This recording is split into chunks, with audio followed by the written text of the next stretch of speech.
네, 오늘 말씀을 선포하도록 하겠습니다. 오늘 말씀 제목은 그리스도 안에 있던 생각이라는 제목을 달았고요. 오늘 살펴본 말씀은 고린도전서 2장을 한번 좀 살펴보면서 주님께서 주시는 교훈을 좀 배워보고자 합니다. 오늘 본문으로 고린도전서 2장 16절 선택했고요. 같이 찾아서 소리내서 한번 읽겠습니다. 고린도전서 2장 16절입니다. 자, 준비되셨죠? 소리내서 읽겠습니다. 준비, 시작. 누가 주의 생각을 알아서 그를 가르치겠느냐? 그러나 우리가 그리스도의 생각을 가졌느니라. 자, 누가 주의 생각을 알아서 그를 가르치겠느냐? 하나님께서 물어보고 계시는 것이죠. 여러분들에게 과연 하나님을 가르칠 수 있는 사람이 이 땅에 누가 있겠느냐? 그죠?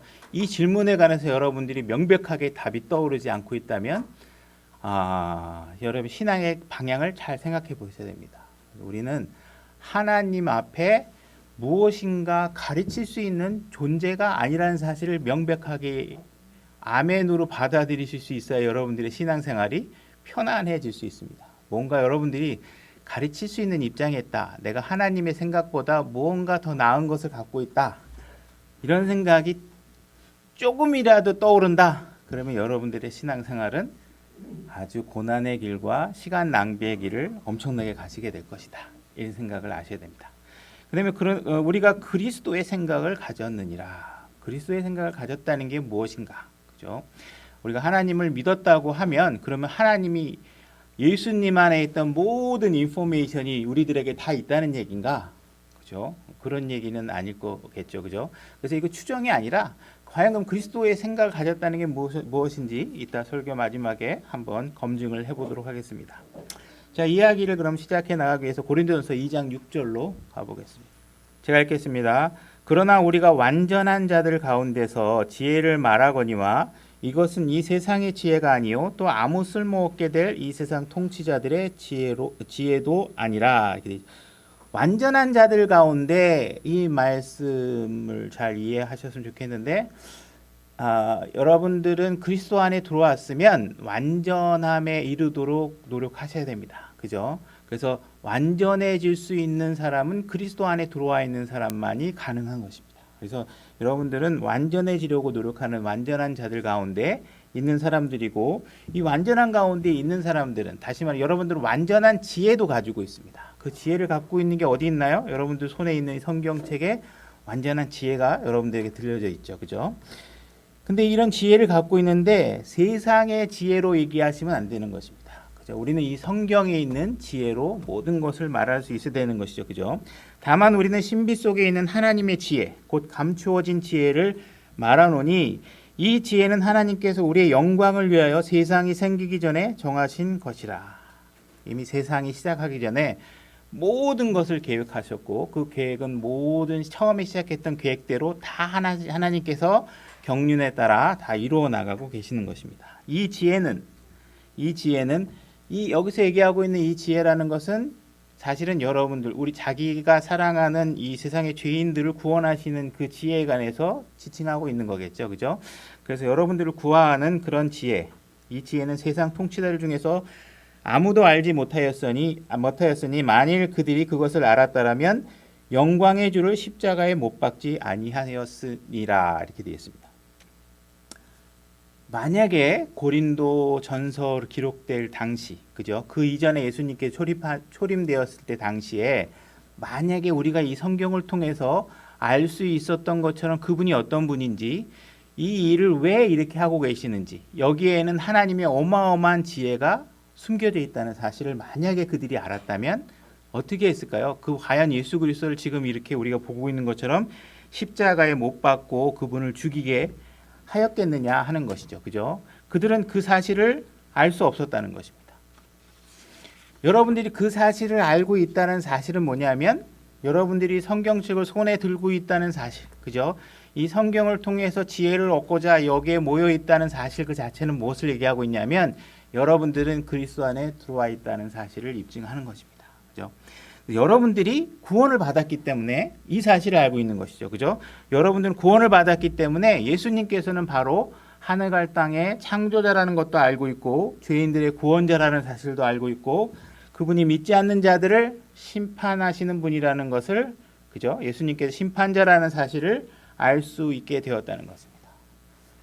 2000년 전에도 그렇고 지금도 그렇고 그리스도 안에 들어와 있지 않으면 이 사실을 알기 어렵다는 것입니다. 불가능하다는 것이에요. 그죠? 그래서 우리는 지금 이렇게 구원의 예수님이 어떤 분이라는 사실을 지혜를 알 수 있게 된 것에 대해서 어마어마한 축복이다. 이 사실을 알고 있어야 된다는 것입니다. 9절. 그러나 이것은 기록된 바 하나님께서 자신을 사랑하는 자를 위하여 예비하신 것들은 눈이 보지 못하였고, 우리 육신적인 눈으로는 이 하나님의 신비로운 계획들을 알 수 없는 것이죠. 그죠? 그리스도 안에 들어와 있지 않으면 여러분들이 인간의 지혜와 인간의 눈을 가지고서는 절대로 파악해낼 수 없다는 것입니다. 보지 못하고 귀가 듣지 못하며 사람의 마음속에 들어가지도 못하였다 함과 같으니라. 그러나 하나님께서 자신의 영으로 뭘 하셨냐? 우리에게 그것들을 계시하셨으니. 무엇을 계시하셨나요? 예수님께서 우리의 죄를 구원해 주셨다. 죄를 지워 주셨다. 죄를 씻어 주셨다. 죄값을 지불해 주셨다. 이러한 진리들을, 그죠? 예수님께서 창조자시다. 이런 사실들을 알게 해 주셨다는 것입니다. 성령님께서는 참으로 모든 것, 즉 하나님의 깊은 것들을 살피시느니라. 성령님이 여러분들에게 있기 때문에 하나님의 생각들을 살펴서 여러분들에게 알려주시기 때문에 여러분들이 지금 믿고 있고 아멘하고 있는 내용들을 이해하게 되었다는 사실이에요. 그것이 무엇이 가능하게 했냐? 하나님의 영이 가능하게 했다. 그죠? 하나님의 영이 없으면 어떻게 돼요? 불가능하다. 이 사실을 얘기하고 있는 것입니다. 그죠? 11절 사람들의 것들을 사람들의 속에 있는 사람의 영 외에 어느 누가 알리요? 이와 같이 하나님의 것들도 하나님의 영 외에는 아무도 알지 못하느니라. 그죠? 사람들의 영을 가진 사람끼리는 사람의 의사들을 우리가 소통할 수 있지만 하나님이 갖고 있는 생각을 알려면 우리 안에 하나님의 영, 그분의 영이 있지 않으면 알 수 없다. 이 얘기를 하고 있습니다. 이제 우리가 세상의 영을 받지 아니하고 하나님으로부터 난 영을 받았으니 이것은 우리가 하나님께서 우리에게 값없이 주신 것을 알게 하려 함이라. 다시 한번 또 풀어서 이따 기회가 되면 얘기하겠지만, 자, 하나님께서 여러분들에게 영을 주셨어요. 구원받을 때 영을 주셨죠. 그러면 영을 받은 다음에 여러분들이 그 다음에 일어나는 일은 뭐냐 하면, 대부분의 사람들이 생각하는 건 하나님이 영을 받았으니 우리가 나중에 죽어서 하늘나라 갈 것이다. 딱 점프되어 있죠. 모든 사고가 우리가 신앙생활하는 건 죽어서 어디 가는 것만 자꾸 생각하는 경우가 있는데, 성경은 지금 뭐라고 얘기하고 있냐면 하나님께서 여러분들에게 내 영을 준 건 뭐냐 하면 내 뜻을 이해하고 내 생각을 너희가 이해하고 이 땅에서 살기를 원한다. 이 취지로 줬다는 거예요. 그러니까 지금 성경은 뭘 얘기하고 있어요? 자꾸 우리는 성경을 보면서 성경대로 보지 않고 자꾸 죽으면 하늘나라 가고 구원받고 천국 가고 영원한 세계 가는 것만 자꾸 집착하고 있다는 거예요. 성경은 근데 계속 여러분들에게 뭘 가르쳐주고 있냐? 이 땅에서 어떻게 살아야 되는지 아니? 그거 알려면 하나님 영이 있어야 돼. 그거 없으면 내 생각을 죽었다 깨나도 알 수 없어. 불가능해. 어려운 게 아니라 불가능해. 그러니까 내 영을 받았으면 내 생각을 알고 내 생각을 알았으면 너희는 내 생각대로 어떻게 해요? 살아야 돼. 이 얘기를 하고 있는 거예요.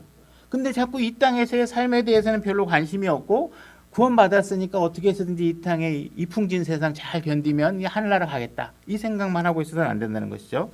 자, 이제 13절 또한 우리가 그것들을 말하되 사람의 지혜가 가르치는 말로 하지 아니하고, 그죠? 구원을 받았는데도 사람들이 자꾸 사람들한테 성경에 있는 이야기로 해야 되는데, 왜 우리가 하나님의 영이 있고 하나님의 영이 있으니 하나님의 생각들을 알게 되었으니, 다시 말해서 여러분들 하나님의 생각을 안다는 건 뭐예요? 성경을 알고 있다는 거예요. 성경. 그죠? 여러분들이 하나님의 영이 있다 해서 막 이렇게 하나님의 영이 막 여기로 막 텔레파시로 들어오는 게 아니고, 하나님의 영이라는 건 뭐예요? 하나님의 말씀이 영이잖아요. 하나님 말씀을 알고 있다는, 하나님의 말씀을 알고 있고 그것을 아멘으로 받아들였으면 하나님의 말씀대로 이야기하고 하나님의 생각대로 얘기해야 되는데, 자꾸 사람들이 뭘 얘기해요? 자기 생각대로 자꾸 얘기해.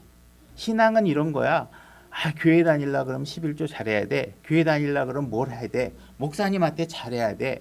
목사님 양복도 하나 사다 주고 그래야지. 그게 하나님한테 하는 거야. 성경에 없는 얘기를 가지고 자꾸 변죽을 흘리고 신앙생활을 왜곡시키고 얘기하고 한단 말이에요. 그죠?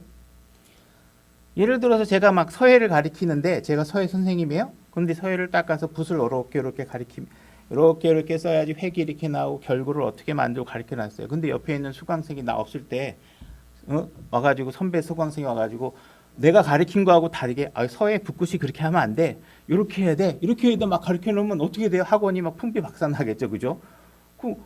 선배가 그렇게 가르쳐 주다 그러는데 그럼 근데 선배한테 그러겠죠. 내가 그렇게 언제 가르치라고 그랬어. 그죠?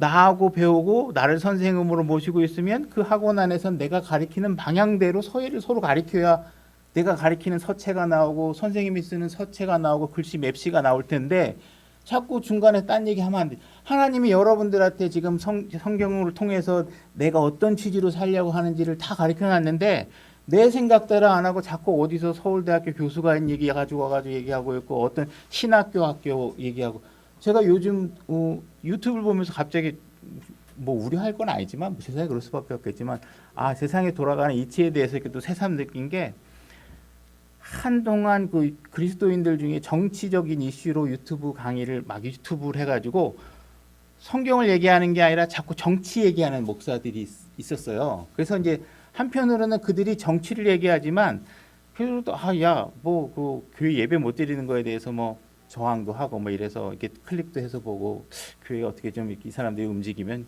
예배를 좀 풀어줄래나 하고 봤는데 그렇게 해갖고 조회수 올라가고 쭉 하더니 지금 뭘 이슈로 삼냐 하면요. 한 번 구원받은 건 영원한 구원이 아니다. 이 얘기를 또 막 하는 거예요. 그러면서 막 신학자 막 이런 사람들 데려다가 막 설명하고 하면서 이제 성경에서 몇 가지 그렇지 않은 듯한 얘기들 있잖아요. 하면서 한 번 구원받았다고 영원한 구원을 받았다고 얘기하는 거는 비성경적이다. 그러니까 현재 기독교가 부패한 거 아니냐. 그들의 이야기는 이해해요. 왜? 사람들이 그냥 구원받으면 하늘나라 가는 것만 얘기하니까 이 세상은 아무렇게나 살아도 된다 그러니 이게 큰 문제다. 그러니까 이건 잘못 가르치는 거라고 막 얘기한단 말이에요. 그러니까 그 사람들이 자꾸 자기의 생각이 성경에 미치지 못하니까 성경의 지혜로 얘기하지 못하고 하나님의 자기의 인간의 지혜로 자꾸 얘기한다. 그러니까 그런 거 하면 안 돼. 내가 이해하지 못하면 이해한 데까지만 얘기하면 되지 왜곡시켜서 자기 인간의 생각적으로 얘기를 하면 안 되죠. 그죠? 어쨌든 뭐 그런 이야기입니다. 영적인 것은 영적인 것으로 비교한다 그랬을 때 마치 내 안에 무슨 영의 여기 에너지파가 딱 있어갖고 무슨 말씀이 딱 들어오면 마음이 불편해 막 이렇게 해가지고 무슨 영적인 걸로 비교한다 이렇게 막 신비주의적으로 신앙을 하지 말라 그랬죠. 영적인 것은 영적이라고 비교하라는 뭐냐? 하나님은 내 말이 영이다 그랬잖아요. 그죠? 그 말이 딱 들어오면 성경에 있는 말씀인가? 그렇죠? 그 영적이라고 주장하는 그 말을 진짜 영이신 말씀으로 비교해봐서 일치, 오케이 받아들일 수 있겠군. 틀려. 그러면 어떻게 해요? 가감 없이 버리셔야 돼요. 그죠? 미련 없이 버리시면 돼요. 그죠? 거기에 관심 가질 필요 없어요. 이 말씀대로 하기도 바빠 죽겠는데, 그죠? 근데 그런 기준이에요. 그죠? 그러니까 영적인 것은 영적으로 비교한다 그랬을 때 막 내 영이 불편해. 막 이런 식으로 생각하는 사람들이 있어요. 그건 자기 심신이 불편한 건지 무슨 자기 느낌이 내가 불편해. 내가 하기 싫은 일도 하라고 그러네. 내 영이 불편해. 이런 식으로 수리수리 마수리 막 이런 신앙생활 하시면 안 된다는 거예요. 그죠? 성경이 구체적으로 얘기하는 건 구체적으로. 뭐 그다음에 또 추상적인 건 추상적으로 해야 되겠지만 성경이 구체적으로 얘기하는 건 구체적으로 받아들이셔야 돼요. 그죠? 그러나 본성에 속한 사람은 어떤 사람인가요? 본성에 속한 사람은 구원받은 사람인가요? 구원받지 않은 사람인가요? 구원받지 않은 사람. 그죠? 육신적인 사람은 구원받은 사람인가요? 구원받지 않은 사람인가요? 그건 구원받은 사람이. 그죠? 육신적인 그 용어를 잘 익숙하셔야 돼요. 교리라는 성경의 폼을 이해하시려 그러면 틀을 이해하시려면 성경에 규정하고 있는 이 단어의 의미나 정의를 이해하셔야죠. 육신적이다 하는 사람은 구원은 받았는데 구원받은 사람처럼 행동하지 않는 사람. 그죠? 본성에 속한 사람이다. 그러면 natural man, natural 자연에 속하다 이런 말인데 태어난 그대로의 기질만 갖고 있는 사람. 그죠? 그러니까 하나도 가공돼서 하나님이 손대지 않은 상태에 있는 사람. 그런 사람이 본성에 속한 사람입니다. 그래서 이 본성에 속한 사람은 하나님의 영의 것들을 받아들이지 아니하나니. 그죠? 아직 예수 그리스도를 몰라요. 거듭나지 않았기 때문에 이 사람들은 영의 것들을 받아들이지 않는다는 게 뭐예요? 지금 우리들은 이 성경을 받아들이지 않는다는 거예요. 성경을 받아들이지 아니하니 그것들이 그에게는 어리석은 것이나 그죠? 성경의 이야기를 보면 어리석게 느껴지는 것이죠. 또 그가 그것을 알 수도 없나니 이는 그것들이 영적으로 분별되기 때문이라. 오직 영에 속한 사람은 모든 것을 판단하나 그 자신은 아무에게도 판단받지 아니하느니라. 이렇게 되어 있습니다. 그다음에 16절 누가 주의 생각을 알아서 그를 가르치겠느냐 그러나 우리가 그리스도의 생각을 가졌느니라. 우리 11절 한 번만 다시 가서 한번 보겠습니다. 자, 성령님을 사람들의 것은 사람 속에 있는 사람의 영 외에는 누가 알리요 이와 같이 하나님의 것들은 하나님의 영 외에는 아무도 알지 못하느니라. 우리 아까도 제가 설명을 했지만 성령님이 없으면 하나님의 상황, 하나님의 이야기들을 이해할 수 없다라는 거예요. 그죠? 하나님도 이해할 수 없고 삼위일체도 이해할 수 없고 예수님과 성령님과 하나님이 어떤 분이신지, 그죠? 그분이 세 사람이 한 사람이라 그러는데 그게 무슨 말인지 이런 것들을 전혀 이해할 수가 없다는 것이죠. 그죠? 여러분들이 구원을 딱 받고 나면 가장 커다랗게 바뀌는 자세가 뭐냐면 세상에 있었을 때 하나님을 믿지 않았을 때 성경을 갖다 드리면 어떻게 해요? 적개적으로 보죠. 그죠? 이 말이 돼? 뭐 사람이 예수님이 무리를 걸어? 말이 되는 얘기를 해야지 하고 적개적으로 보고 회의적으로 보고 성경을 믿는 사람들은 어리석어 보였는데 구원받고 나면 이제 어떻게 돼요? 성경을 딱 보면서 이 저자 직강을 하는 성령님께서 여러분 안에 딱 들어오면 성경을 읽으면 이제 이 저자이신 성령님께서 여러분들에게 이 의미를 이해시켜주고 아멘 할 수 있게 해주고 도와준단 말이에요. 그러니까 성경이 진리로 받아들여지는 거예요. 읽으면 읽을수록 기쁘고 읽으면 읽을수록 자유함이 느껴지고, 그죠? 그전에는 회의적이었는데. 그래서 우리가 하나님의 영이 있다는 것은 그만큼의 차이가 있는 것이죠. 그래서 하나님의 영이 없을 때는 이해하기 어려운데 하나님의 영이 있으니까 더 이해하기 쉽다가 아니라 하나님의 영이 없을 때는 성경에 대해서는 전혀 알 수 없는데 하나님의 영이 생기면 이제 성경의 말씀을 이해하게 된다는 것이에요. 그죠? 그래서 완전히 성경이 여러분들에게는 완전히 다른 책으로 다가오게 되는 것이다. 우리가 사람의 영이 있다 하는 이야기처럼 짐승에게도 영이 있죠. 그래서 짐승들은 짐승들끼리 의사소통이 됩니다. 그죠? 개는 개끼리 이해를 하고 있고 새는 새끼리 이해하고 돌고래는 돌고래끼리 이해하고 이렇게 얘기합니다. 그죠? 근데 마찬가지로 구원받지 않은 사람과 하나님과는 소통이 안 돼. 왜요? 거기 안에 하나님의 영이 없으니까.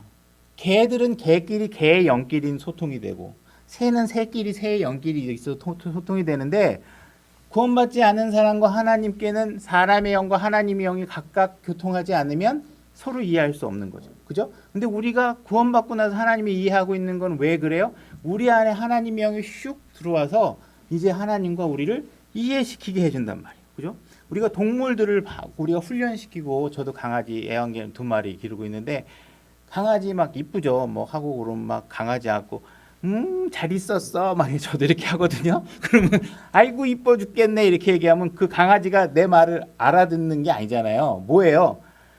저 주인이 저 표정이 나올 때는 간식 주는 시간이구나 하고 그거 아는 거잖아요. 그죠? 무슨 내 이야기를 이해해서 하는 게 아니라 그리고 어떻게 내가 막 야, 가지마! 그러면 어떻게 해요? 갑자기 가다가 내 말에 가지마를 이해하는 게 아니라 어떻게 내 톤이 저거 위험한 톤이다. 이거 아는 거란 말이에요. 그죠? 그러니까 강아지가 나를 이해하는 방법은 뭐냐면 저 주인은 나한테 간식을 줄 수 있는 권한이 있고 전권이 있고 말을 안 들으면 나를 팰 수 있는 전권을 갖고 있는 존재다.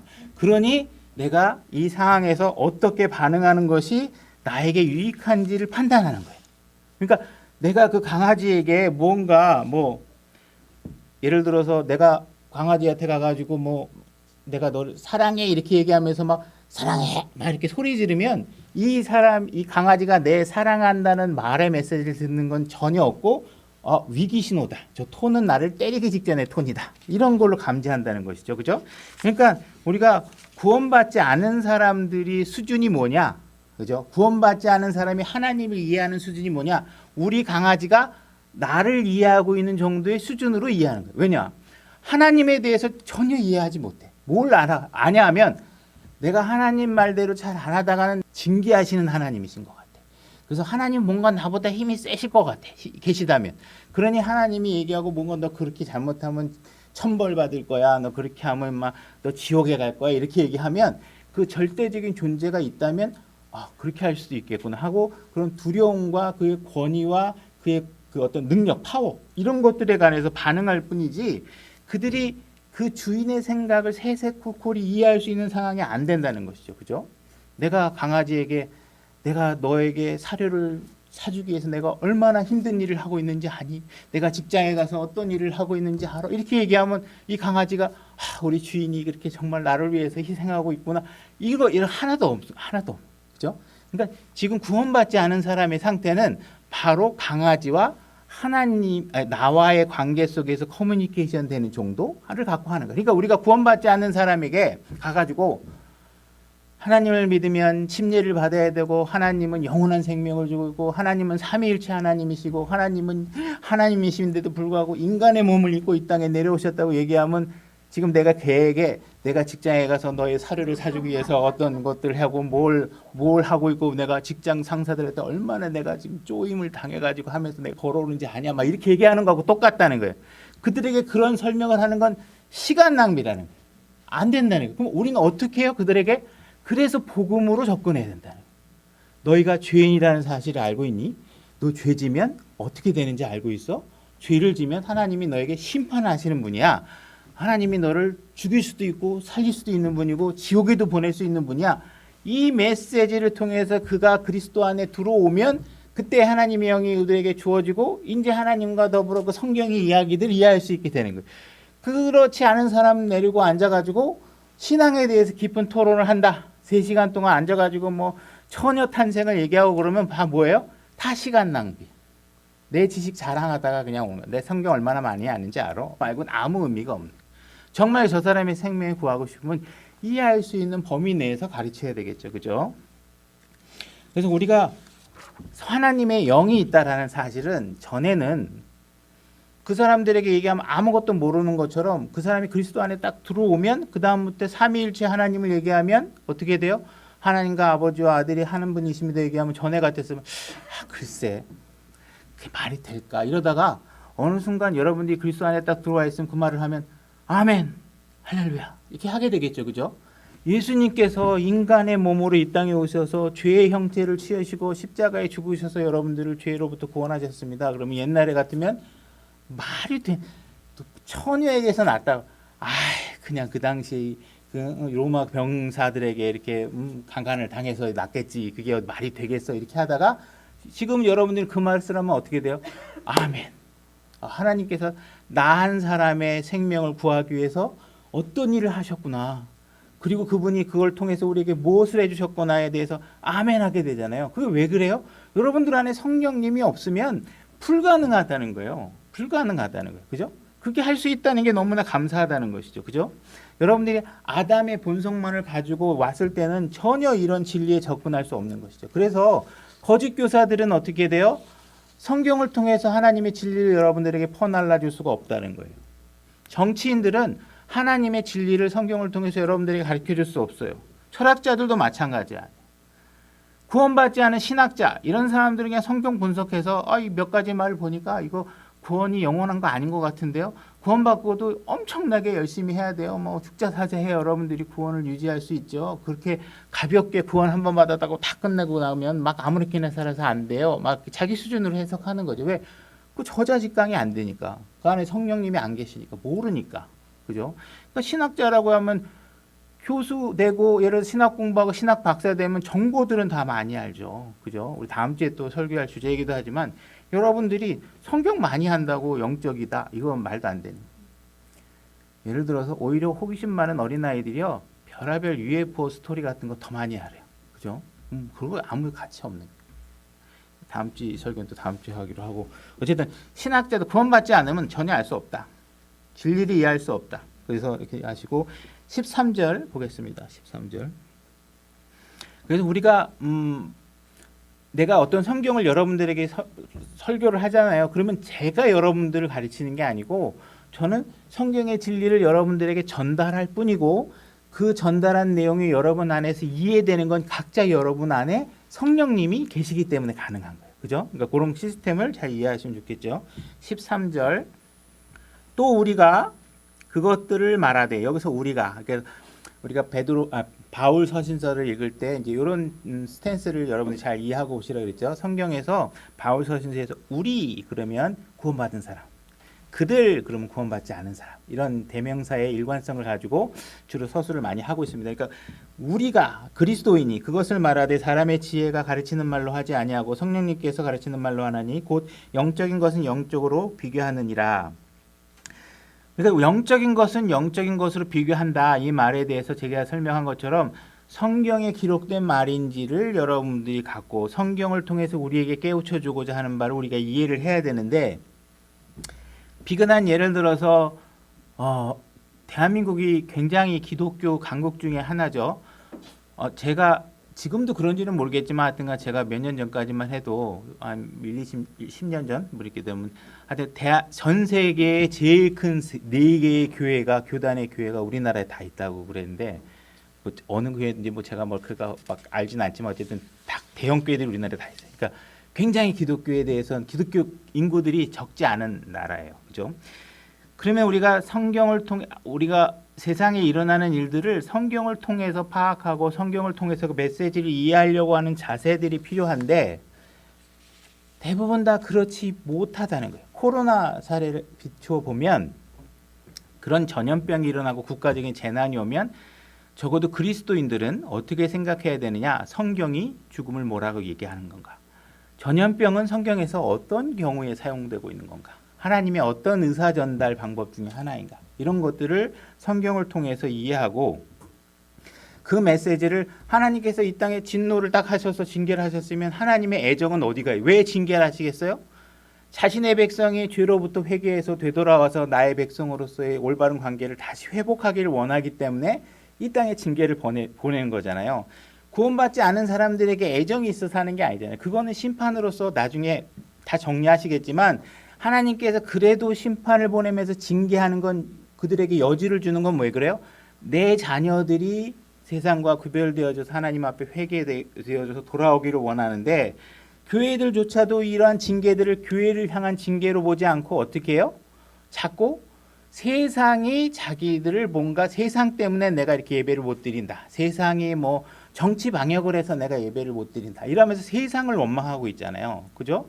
하나님께서 진노하고 우리에게 경고를 보내면 어떻게, 우리가 여태까지 어떻게 예배를 소홀하게 해왔는지, 우리가 정말 그리스도 안에서 믿는 형제들끼리 만나고 교제한다는 게 얼마나 가치 있는 일인데 우리가 이런 것들에 소홀해 왔는지, 그러면서 우리가 신앙 앞에 우리 그리스도인들이 자신의 신앙의 모습을 바로잡는 일에 그 경고를, 메시지를 쓰는 게 아니라 자꾸 무슨 이 정권이 문제다, 뭐 그래서 정권을 유지해야 된다, 바꿔야 된다, 뭐 등등 정치적인 이슈라면서 뭐 우리가 애국 청년들이 일어나야 된다, 막 이러면서 뭔가 자기 자신에 대한 변화로 생각하지 않고 세상에 대한 어떤 이슈들로 자꾸 전달하고 해석하려고 한다는 것이죠. 그죠?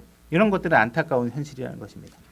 그래서 우리가 그러한 일들이 벌어지면 성경이 뭐라고 얘기하는지, 그리고 1차적으로 하나님께서 항상 자신의 백성에게 어떤 메시지를 보내주려고 하는지, 이런 사실을 우리가 봐야 된다는 것이죠. 자, 13절 성령님께서 가르치는 말로 하나님 곧 영적인 것들은 영적인 것을 비교하느니라. 그죠? 정치인들이 무슨 얘기를 하면 그것이 성경에 있는 이야기인지 보시라는 것이죠. 그죠? 목사가 무슨, 제가 여기서 설교를 하고 여러분들은 어떻게 신앙생활을 하셔야 됩니다. 그러면 그 말이 성경에 있는 말을 하고 있는 건지. 그죠?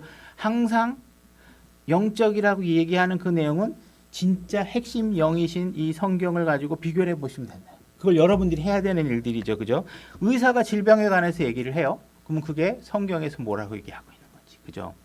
그래, 뭐 4차 혁명이 뭔지, 뭐 서울대 교수가 뭐 어떻게 아이들을 교육시켜야 되는지, 뭐 이런 것들 다 얘기하고 그러면 성경 가지고 비교해 보란 말이에요. 그죠? 그러나 만약에 일단 기본적으로 전문가라고 하는 사람들이 구원받지 않았다. 그러면 그 사람은 어떤 사람이에요? 하나님의 영이 없는 사람이면 진리를 알 수 없는 사람이에요. 그죠?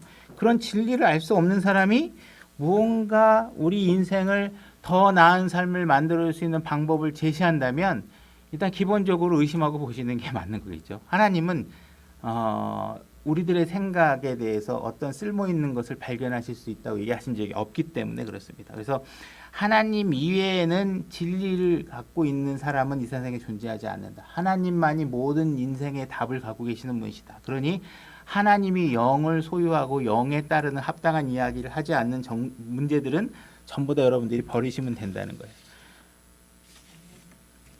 또 그러니까 어쨌든 같은 얘기네. 이건 넘어가고 14절로 넘어가겠습니다.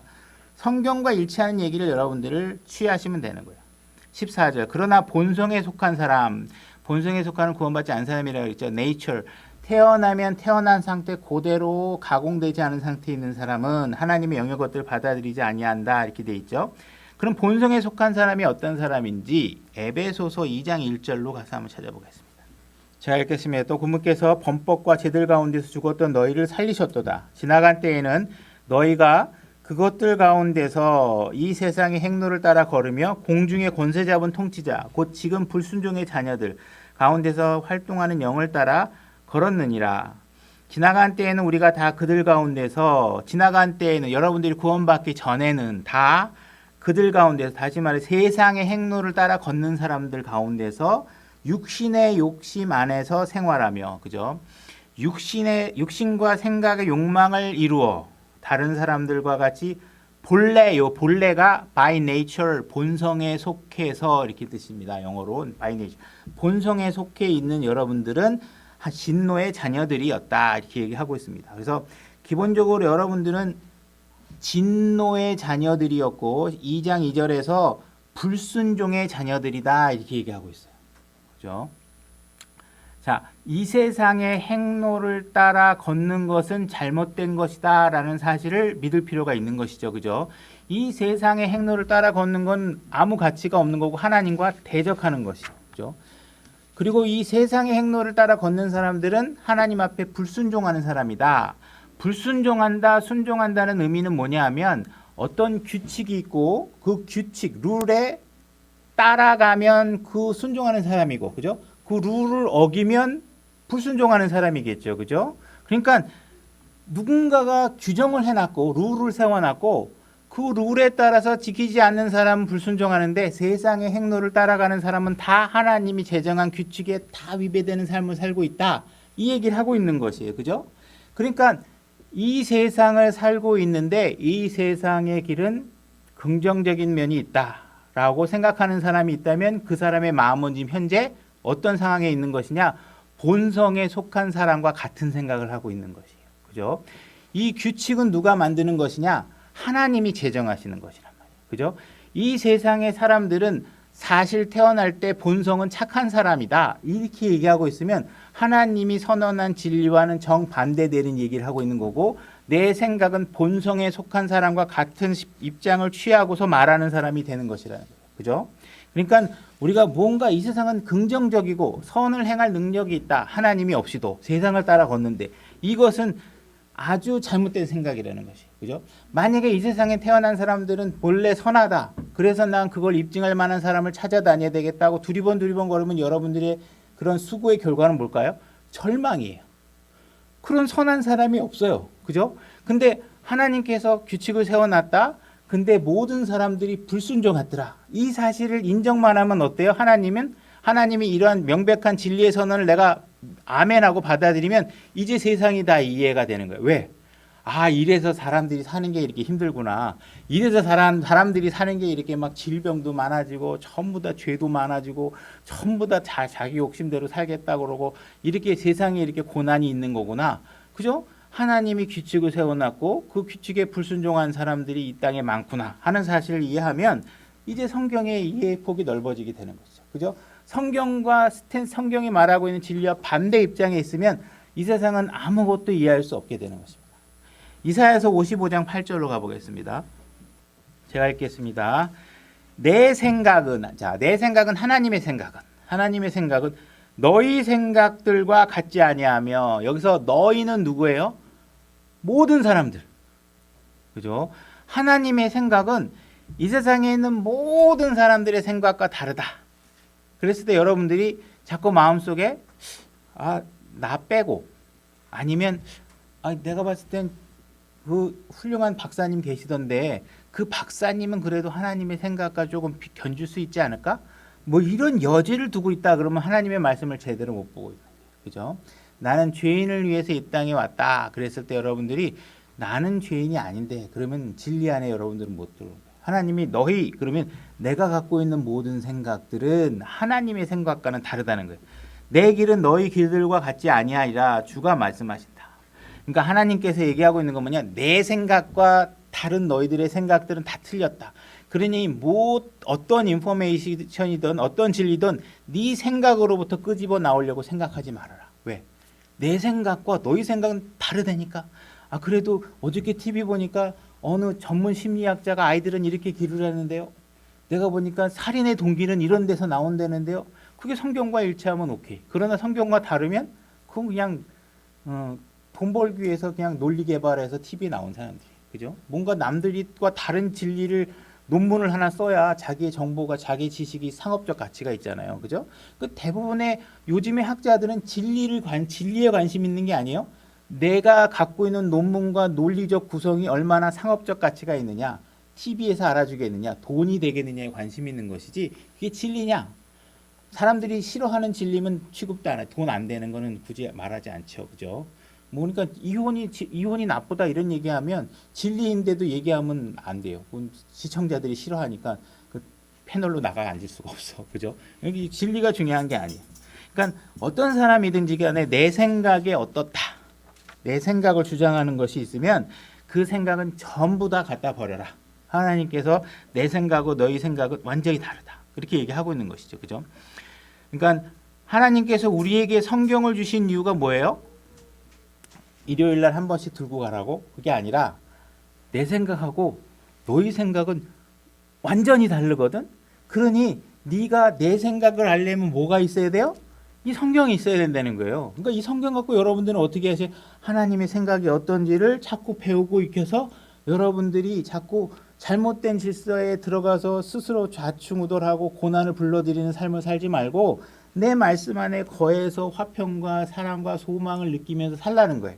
그러려면 어떻게 돼? 이 성경을 알아야 돼요. 그러니까 이 성경을 주신 이유는 뭐냐면 여러분들의 생각을 바로잡아라. 이 성경으로 이 이야기죠. 그죠?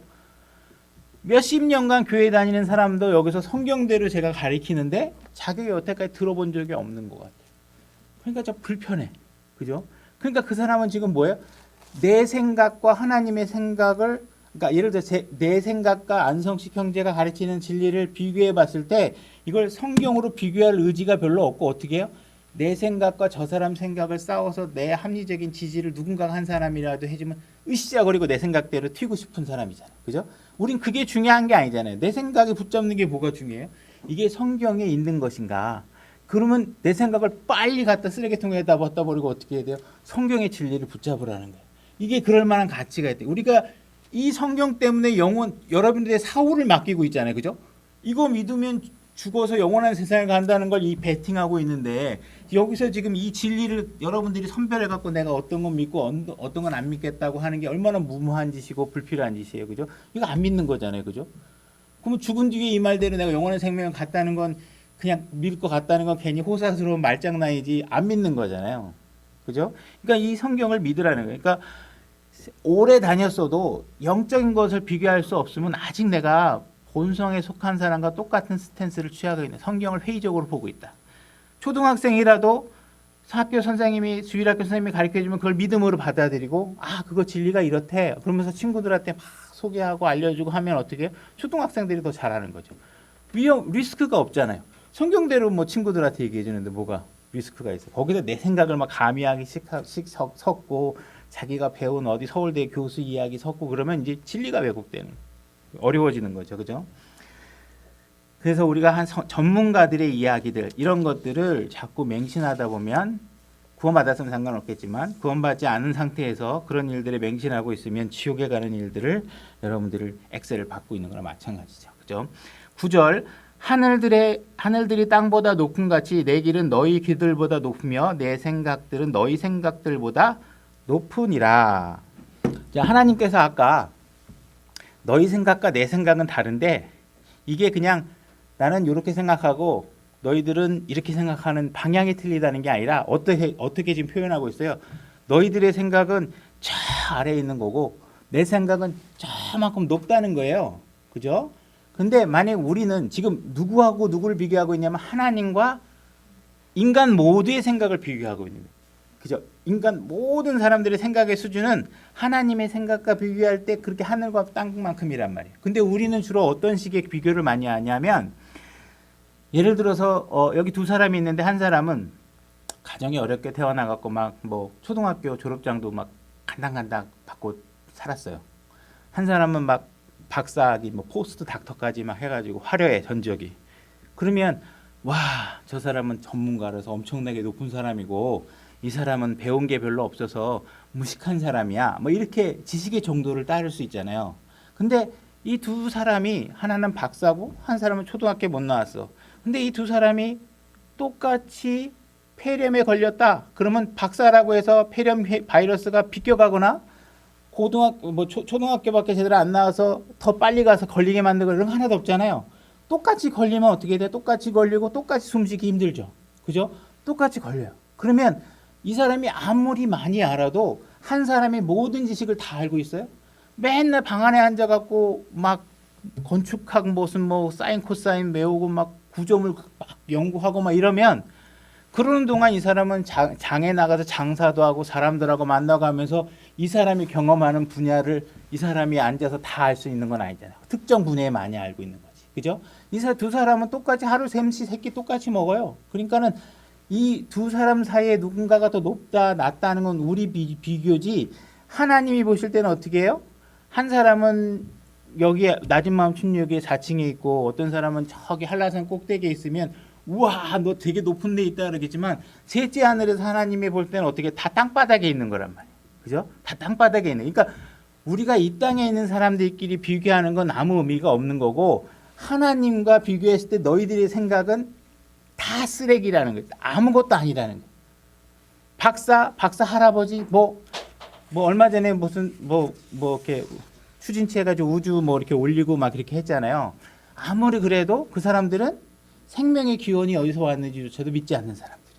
그러니까 조금 더 어느 한쪽으로 엄청나게 몇십조 막 예산 부어가지고 로켓 하나 발사 올리는 거 열심히 했으니까 그쪽엔 전문가겠지만 아직까지 하나님의 지식에 오르려면 아무것도 아니라는 거예요. 그러니까 하나님의 지식은 이 성경은 나사의 어떤 학자가 얘기한다 그래서 이 성경의 진리가 그 사람의 지식에 의해서 폄하될 수 있느냐?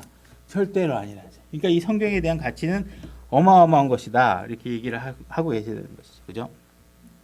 그래서 우리가 모든 염려를 하나님께 맡겨야 되는데 우리 지난주에 잠깐 언급했지만 우리가 누군가가 돌아가시면 슬프고 안 돌아가셨으면 좋겠고 그분의 건강을 회복을 위해서 기도하지만 우리가 성경을 바라보고 진리를 정말 안다면 우리가 그 사람을 이 땅에 자꾸 묶어 놓으려고 하는 건 어떻게 보면 못된 짓을 하는 것일 수도 있다. 그죠? 그리고 어쩌면 내가 내 어머니가 빨리 돌아가지 않으셨으면 좋겠다가 하는 그 생각의 기저에는 정말 어머니 때문이 아니라 그 어머니가 없어지면 뭔가 나한테 불편한 게 생길 것 같고 내 마음이 아플 것 같고 내가 너무 싫을 것 같고 내 입장에서 바라보는 건 아닐까? 그죠? 이런 것도 생각해 볼 필요가 있다는 것이죠. 그래서 우리가 자꾸 내 기준에서 모르는 거 바라보고 있고 내가 가치 있는 것을 내 생각에서 추구하려고 하는 게 아니라 전적으로 하나님께 의지하고 이해할 수 없는 일이 일어나도 이거 지금 당장은 슬프지만 하나님께서 이게 10년, 20년, 100년 나중에 영원한 세계를 갔더니 와 하나님께서 그거 바둑 한 수를 둔 게 이런 결과가 나올지 우리가 다 모르는 거죠. 어마어마하게 우리에게 유익한 결과가 오는 건데 지금 당장은 그 수가 안 보이니까 막 억울하고 막 슬프고 막 괴롭고 하나님 도대체 왜 어머니를 먼저 데려가시는 거야? 막 이렇게 하지만 나중에 알고 봤더니 그죠?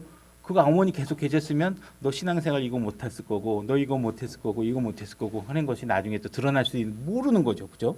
그러니까 우리는 하나님의 일들에 대해서 우리가 전적으로 신뢰하고 생활을 하셔야 된다는 것이죠. 그죠? 그래서 여러분들이 뭔가 하고 싶은 일이 있다. 되고 싶은 일이 있다. 성취하고 싶은 일이 있다. 그런데 그런 일들을 봤더니 성경적으로 옳더라. 그럼 하시면 되죠. 근데 여러분들이 하고 싶은 일, 이루고 싶은 일, 성취하고 싶은 일들이 봤더니 성경과는 맥이 다르더라. 그러면 어떻게 하셔야 돼요? 과감하게 그 일을 성취하고자 하는 여러분들의 모든 노력들은 다 접으셔야 된다. 그런데도 불구하고 내가 육신의 그런 어떤 욕망, 꼭 내가 저거 하고 싶은데, 저거는 내가 이루고 싶은데 하면 어떻게 돼? 하나님 보시기에 대가를 치를 텐데, 그죠? 그 일을 하셔서 여러분들 결국은 나중에 쓴맛을 보게 된다는 거예요. 하나님께서 절대로 내 진리를 왜곡해서 너에게 유익이 될 수 있는 일은 하나도 없다, 이렇게 말씀하고 계신다는 거예요. 15절 영에 속한 사람이라는 표현이 있죠. 2장 15절 오직 영에 속한 사람은 모든 것을 판단하나, 이렇게 했을 때 영에 속한 사람은 누굴까? 영에 속한 사람은 나는 영에, 안성식 형제는 이 교회 감독에 위치했으니까 나는 영에 속해서 나는 수준이 거룩해서 나는 영에 속한 사람이고, 여러분들은 신앙생활을 얼마 안 됐으니까 여러분들은 영에 속한 수준이 안 된다, 이런 얘기가 아니라 말 그대로예요. 하나님의 영이 그 안에 있는 사람, 그죠? 그래서 하나님의 영에 지배되고 영에 의해서 통제되는 사람, 이 영에 속한 사람이겠죠, 그죠? 그러니까 문맥 그대로 받아들이면 된다는 거예요. 그래서 어떤 사람은 성령님을 받아들이려고 영에 속해 있지만, 어떤 사람은 하나님이 말씀하시는데 동의하며 성령님의 뜻에 따라 사는 사람이 있는가 하면, 영은 있지만 하나님의 말씀대로 살고 있지 않은 사람이 있을 뿐이죠. 그렇지만 두 가지 다 하나님께 영에 속한 사람에 대해서 얘기하고 있는 거예요. 이 영에 속한 사람들은 모든 것을 판단하나, 이렇게 돼 있죠. 그래서 이 영에 속한 사람은, 영이 갖고 있는 사람은 영에 속했다는 거, 성경 말씀대로 모든 것을 취지를 파악하고 판단하셔야 된다는 거예요. 그죠? 그래서 이것이 성경적으로 옳은 것인가 아닌가, 이런 것들을 항상 말씀의 기준을 가지고 판단하시라는 거예요. 반드시 판단하시라는 거예요. 여러분들이 구원받은 사람이라면 이거 안 하면 안 된다는 거예요. 이 명령이에요. 판단해라는 거예요. 하나님의 자녀라면. 네 안에 성령님이 있으면 반드시 판단하라는 거예요. 근데 이거 판단 안 하면 어떻게 하는 거예요? 하나님 말씀대로 하지 않고 불순종하는 사람이에요. 자녀들이 죄를 짓고 있으면 그 죄를 짓는 거에 대해서 그 죄라고 말하셔야 된다는 거예요. 너 그거 음행하면 안 돼, 거짓말하면 안 돼, 부모한테 막 거짓말하면 안 돼, 부모 말 안 들고 순종하지 않으면 안 돼, 그 죄라 그러면 죄라고 얘기를 하셔야 된다는 거예요. 근데 만약에 여러분들 걔도 걔 생각이 있겠지, 너무 그렇게 애를 그렇게 하지 말고 그렇게 너무 판단하지 마, 이렇게 얘기하면 뭐예요? 여러분들은 영에 속하지 않은 사람처럼 말하고 있는 거예요. 여러분 영에 속했으면 어떻게? 당연히 판단을 하셔야죠, 그죠? 거짓말하면 거짓말하지 말라고 그래야 돼요. 막 교회가 대형화돼요. 사람들이 막 늘어나요. 와, 하나님께서 나에게 굉장히 많은 축복을 주셔서 이 교회가 막 부흥하나 보다, 이렇게 생각할 수 있지만, 우리가 이 교회에서 별짓을 다 해도 목사가 죄에 대해서 판단하지 않는구나. 그러니까 내가 편해. 와, 저 교회 가면 저 안성식 형제가 받고 뭐 거짓말하지 말아라, 열심히 일해서 먹고 살아라, 막 그러니까 나 일하기 싫은데 저기 교회 가서 좀 뭐 구제 헌금도 좀 받고 싶고, 그런데 저 교회 가면 뭔가 내 스타일이 아닐 것 같고, 이러면 여기 못 올 거 아니에요, 그죠? 다른 결혼하지 않은 여자와 함께 앉아 있으면 간음이라고, 음행이라고 그렇고, 교회 안에 멤버십으로 취득할 수도 없다고 그러고, 그런 형제는 아무리 와도 우린 같이 형제로서 바라볼 수 없다고 얘기하고 있으면, 그죠? 나 싱글이어서 이 여자 저 여자 교회다 놀러 다니고 막 이러는 사람은 여기 못 앉아 있을 거 아니에요. 근데 그런 죄들을 다 용납하는 교회면 어떻게 돼요? 막 사람이 늘어나겠죠, 그죠? 뭐 교회는 갔다 오고 싶고, 뭔가 그래야 종교적으로 뭔가 내가 좀 뭐 한 것 같고, 가서 앉아 있으면 뭔가 내가 불편하지 않고, 이런 교회를 찾아서 교회가 그런 죄들에 대해서 함부로 판단하지 않으니까 그런 거 아닌가? 그렇게 한 수도 있잖아요, 그죠? 그러나 교회는 그런 식으로 사람을 늘리거나 숫자에 관여하지 말고 어떻게 해야 돼요? 죄에 대해서 판단해야 돼요. 누군가가 남의 물건을 훔쳐갔으면 도둑이라고 얘기하셔야 돼요, 그죠? 교회 물건을 빌려가서 제자리에 안 갖다 놓으면 다시 돌려놓으라고 얘기해야 돼요. 그 죄라고 얘기해야 돼요, 그죠? 만약에 여러분들이 교회 안에서 오늘 몸이 아파서 교회 못 나가요 그러는데 알고 봤더니 농구장에 가서 농구 구경 봤다, 그러면 여러분들은 거짓말 하신 거잖아요, 그죠? 그거 죄예요. 죄라고 얘기해야 돼요, 그죠? 그거 죄 졌으니까 교회 나오지 마라, 이런 게 아니라 죄는 죄라고 알아야 돼요. 선포가 돼야 된다는 얘기예요. 만약에 다른 형제들에게 돈을 빌리고 안 갚았다? 사악한 죄라고 성경에서 얘기하고 있죠, 그죠? 그러니까 절대로 그런 일을 하면 안 돼요. 어려운 일이 있어서 못 갚아겠지, 그걸 돈을 좀 못 갚았다고 그러냐, 그리고 이렇게 그냥 이해해, 이렇게 얘기하면 뭐 하는 거예요? 하나님 말씀에 순종하지 않는 거예요. 성경 어디에도 무슨 이유가 있으면 빌린 돈을 안 갚아도 된다고 하는 말씀이 없어요, 그죠? 어떤 경우에는 거짓말해도 된다고 하는 말씀이 없어요. 어떤 경우에는 음행을 해도 된다는 말도 없고요. 절대로 성경에서는 죄를 방치하는 거는 절대로 용납하지 말라고 하신 게 하나님 말씀이에요. 힘들겠지만. 그죠? 그러니까 우리는 성경을 가지고 자의적으로 해서 마치 자기가 인격적으로 우월해서 그렇게 성경대로 무엇인가를 해야 되겠냐고 하면서 너그러운 척 하는 건 하나님 보시기에 어떻겠어요? 가증스럽다는 거죠. 그렇게 하지 말라는 거예요. 그래서 오직 영에 속한 사람은 모든 것을 판단해라 하는 것이 명령이다. 그러니 나는 인격이 나는 우수해서 남의 잘못을 판단하지 못하겠다 하는 것은 하나님 말씀대로 안 살겠다 하는 거와 마찬가지다. 이 말씀을 받아들이셔야 되고 그 자신은 아무에게도 판단을 받지 아니하느니라 이렇게 돼 있죠. 그러면 나는 영적이니까 나를 판단하지 마 이런 이야기에 있어서 이게 무슨 뜻이냐, 그죠? 영적인 사람이라 내가 성경적으로 판단했더니 이것이 옳다라고 판단해서 하는 거죠. 우리가 쉬운 사례를 들어서 우리가 교회 안에서 목사 부인을 특별한 호칭을 불러서 다른 자매들보다 높여서 부리는 것은 잘못된 것이다. 그래서 우리는 뭐 사모라는 호칭 같은 걸 굳이 사용할 필요가 없고 그냥 자매라고 부르면 됐다라고 얘기했는데 굳이 성경을 딱 봤더니 영적인 판단이야. 그죠? 성경이 맞아. 그죠? 아첨하는 호칭을 쓰지 말라 그러고 누구도 높이지 말라 그랬으니 영적으로 딱 맞아요. 그러면 누군가가 당신은 말이야 그거 교회 안에서 굳이 그런 걸 해야 되겠어라고 얘기하면 내가 사람의 평판이나 사람들의 어떤 지혜를 인용해서 그런가? 꼭 성경대로 하는 건 좀 웃긴가? 그냥 사모라고 불러도 돼요.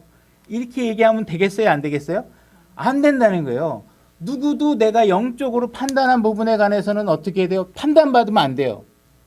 하나님이 판단하셔서 영적이라고 그러는데 왜 다른 사람이 인간의 판단을 가지고서 내 판단을 왜곡시켜요? 그러면 안 되는 거잖아요. 그죠? 그러니까 내가 하고 있는 이 판단과 행동이 그죠? 영적이다. 그러면 그 영적인 기준을 절대로 누군가가 비난하든 모독하든 조롱하든 어떻게 해야 돼요? 흔들리지 말아야 돼요. 영적인 것을 가지고서. 그죠? 그러니까는 뭐 동성애에 대해서 누군가가 뭘 얘기하든 한국기독교 청년협회 어떤 회장이 얘기하든 교황이 뭔 얘기를 하든 그것이 영적인 것이 아니라면 다시 말해서 성경의 말씀과 다르다면 어떻게 해야 돼요? 그거 틀려. 이게 맞아. 이렇게 하셔야 돼요. 그 권위에 주눅이 들어가지고 그래도 교황이 한기총 회장이 한 얘기라며 이래가지고 하면 하나님보다 한기총 회장을 더 높이는 거잖아요. 그죠? 성경만을 하셔야 된다는 거예요. 그러니까는 우리는 항상 헌법 안에서 판단을 하도록 하죠. 재판도 헌법이 규정하는 범위를 넘어갈 수 없어요. 만약에 그걸 범위를 넘어가는 식으로 판단한다면 비난을 받겠죠. 성경도 우리가 신앙하는 사람도 마찬가지죠. 어떠한 뭐 학식 있는 사람이 판단하더라도 성경의 범위를 가지고서 넘어가서 판단해서는 안 된다. 그러니까 성경을 뭐 재해석을 한다든지 시대에 맞춰서 새롭게 해석해야 된다든지 이런 생각을 갖고 있다 그러면 그거는 잘못된 것이다. 그래서 뭐 나중에 또 순서가 되면 하겠지만 느부갓네살 시대에 있었던 하나님의 명령이나 지금 하나님의 명령은 다 같은 세상에서 주어진 명령이에요. 바뀌어진 세상이 없어요. 그러니까는 그거는 몇천 년 전의 이야기니까 그 얘기를 오늘날 다시 적용할 수 없어. 그 얘기는 있을 수 없는. 하나님께서 새 하늘과 새 땅을 창조하시면 그때서 새로운 규범이 생길 수 있을지언정 이 하나님의 말씀은 인간 세상에 주어진 명령이고 인간이 세상을 꾸리고 있는 한 현 세상에서는 동일하게 적용되는 2000년 전의 말씀도 지금도 마찬가지로 그죠? 그래서 시대적으로 바뀌어야 된다 하는 이야기들은 옳지 않은 생각들입니다. 16절 누가 주의 생각을 알아서 그를 가르치겠느냐? 그죠? 그러나 우리가 그리스도의 생각을 가졌느니라. 누가 주의 생각을 알아서 그를 가르치겠느냐? 아담 이후에 6000년 동안 인간은 자꾸 하나님을 가르치려고 하는 입장에 놓여 왔었던 것이 사실입니다. 그죠? 우리는 하나님의 말씀을 전적으로 순종하지 않고 그 말씀에 판단하고 그 말씀을 가공하고 자기의 생각을 더해서 자꾸 왜곡시키고 확대 해석하고 막 영적으로 해석하고 하면서 하나님의 말씀을 자기의 기조와 자기의 철학적 견지에 맞춰서 하나님의 말씀을 자꾸 재해석하는 경향이 많이 있었죠. 이런 일들은 절대로 시도돼서는 안 되는 것입니다. 하나님은 우리에게 필요한 만큼 필요한 정도로 완벽하게 이 성경을 우리에게 주신 것이기 때문에 이 말씀을 그대로 1차적으로 문제적으로 받아들이시면 일단 기본적으로 되는 것이죠. 그죠? 우리가 교훈으로 받아들일 때는 또 폭넓게 하겠지만 일단 이 사실들을 근본적으로 문자적인 위치를 제거하고 붕 띄워가지고 영적인 해석을 먼저 접근하면 안 된다는 것입니다. 그죠? 우리가 그리스도의 생각을 가졌다. 그러면 아까도 우리가 처음에 시작할 때 그리스도의 생각을 가졌다. 그러면 뭐 우리가 하나님의 생각의 인포메이션을 우리가 다 갖고 있다는 것인가? 그 지식을 내가 총량을 다 갖고 있는 것인가? 뭐 나중에 종국적으로 우리가 영원한 세상에 가게 되면 우리가 그런 지식의 폭을 갖겠지만 지금 상황에서는 우리가 그렇게 할 수가 없죠. 그런 상황이 아니다. 그러면 그리스도 안에 있던 생각이 무엇이냐를 알기 위해서 빌립보서 2장 5절로 가보겠습니다. 제가 읽겠습니다. 너희 안에 이 생각을 품을지니 여러분들 안에 이 생각을 품으랍니다. 이 생각이 무엇이냐? 이것은 그리스도 예수님 안에도 있던 생각이라. 그죠? 예수님 안에 있던 생각인데 그것을 여러분들이 품어라. 이렇게 얘기하고 있습니다. 6절. 그분은 하나님의 형체로 계심으로 하나님과 동등함을 강탈로 여기지 아니하셨으나 스스로 무명한 자가 돼서 자기 위해 종의 형체를 취하시고 사람들의 모습이 되셨으며 사람의 모양으로 나타나사 자기를 낮추시고 죽기까지 순종하셨으니 곧 십자가의 죽음이라. 여러분들 안에 갖기를 원하는 생각이 있는데 그것이 뭐냐 하면 예수님께서 죽기까지 순종했던 그 생각을 여러분들이 갖기를 원하고 계시는 거예요. 그리스도 안에 있던 생각, 그것을 여러분들이 갖기 원하는데 여러분들은 그 생각이 무엇이냐? 바로 순종이라는 거예요. 여러분들이 이 말씀에 관해서 여러분들은 전적으로 순종할 수 있어야 된다는 거예요. 아까 얘기했죠. by nature, 본성에 속한 사람의 특징은 뭐예요? 불순종. 하나님의 영을 가진 사람의 특징은 뭐여야 돼요? 순종. 이 세상의 규칙을 제정하시는 분은 누구예요? 하나님. 그 하나님이 제정한 규칙에 순종하는 삶을 사는 사람은 그리스도의 영, 하나님의 영을 갖고 있는 여러분들이 가능한 것이고 그것을 순종하라는 거예요. 예수님도 이 땅에 오셔서 겟세마네 동산에서 정말 피하고 싶은 잔이 있었지만 결국은 아버지의 뜻이라면 기꺼이 순종하겠다고 하신 것이죠. 그죠? 그러니까 예수님께서 이 땅에 와서 우리에게 보여주신 모든 삶의 여정은 뭐예요? 하나님의 말씀이 모두 성취되는 것이에요. 그것을 다 순종으로 이끌어내시고 완성하시고 가신 분이시고 우리에게 그 생각을 너희도 갖지라고 명령하고 계시는 거예요. 그러니까 그리스도 안에 있던 그 생각은 무엇이냐? 순종이라는 거예요. 여러분들이 이 성경을 갖고 있다라는 건 그리스도 안에 있던 생각, 하나님의 생각을 우리가 충분히 알 수 있게끔 이 성경을 해주셨다는 거예요. 이 성경을 읽고 이 성경에 영적으로 기록되어 있는 영적인 이 말씀을 그대로 순종하라는 거예요. 이 성경 안에는 여러분들이 어떠한 결혼 생활을 해야 되는지도 적혀 있고 자녀들을 어떻게 교육해야 되는지, 그죠? 그 다음에 인간관계는 어떻게 해야 되는지 등등 모든 지혜가 여기 있고 그것이 하나님께서 자기가 그 생각들을 가르쳐주고 싶다는 거예요. 하나님께서 우리에게 이 기록을 해주신 건 뭐예요? 너희 생각과 나의 생각은 틀리다. 그러니 네 생각을 버려라. 그리고 내가 가르쳐주고 싶은 내 생각이 있으니 그 생각을 배워라. 그 생각은 어디에 있느냐? 기도를 통해서 얻거나 무슨 초능력을 통해서 얻는 게 아니라 뭐예요? 성경을 읽어서 여러분들이 얻을 수 있다. 그리고 이것을 너희들이 잘 알 수 있게끔 성경 교사를 내가 주었고, 그죠? 감독을 줘서 교회 안에서, 그죠? 이 말씀을 다 배우고 익히도록 모든 교회의 필요들을 다 채워놨다. 그러니 너희들은 교회를 통해서 이 말씀이 진리가 선포되고 배워질 수 있도록 해라. 그죠? 얼마나 우리에게 유익한 것이냐. 우리가 이 말씀에 순종할 수 있는 방법은 뭐예요? 여러분들이 육신적인 생각, 여러분들의 의지적인 생각, 그죠? 이런 생각들을 철저히 하나님의 진리를 방해하지 않도록 이 생각들을 제거해 나가야만 여러분들이 온전하게 순종할 수 있다라는 것이에요. 그죠? 세상은 점점 부패하고 시궁창으로 향하고 있고 점점 부패하고 있죠. 그 세상은 우리가 어떻게 할 수가 없어요. 그걸 해결하실 수 있는 분은 예수님이고 예수님이 이 땅에 오시기 전까지는 우리가 그 세상을 구하도록 하나님이 우리에게 명령하신 적이 없어요. 우리가 해야 될 건 뭐예요? 그들이 알 수 없는 것들을 하나님의 영의 조명을 통해 진리에 따라 옳고 의롭게 이 땅에 살아나가면 어떻게 돼? 세상 사람들이 와, 저 사람은 다르네.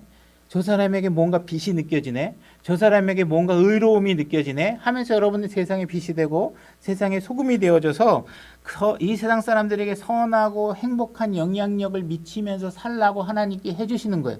여러분들의 그리스도인의 삶의 목적은 하늘나라 가는 게 아니에요. 전부가 아니에요. 그건 여러분들이 그냥 가게 돼 있어요. 근데 여러분들이 힘써서 해야 되는 건 뭐예요? 이 땅에서 여러분들이 빛이 되고 소금이 되고 다른 사람에게 행복한 영향을 미치는 거는 하나님께서 너희들이 좀 하라는 거예요. 여러분들이 하셔야 되는 거예요.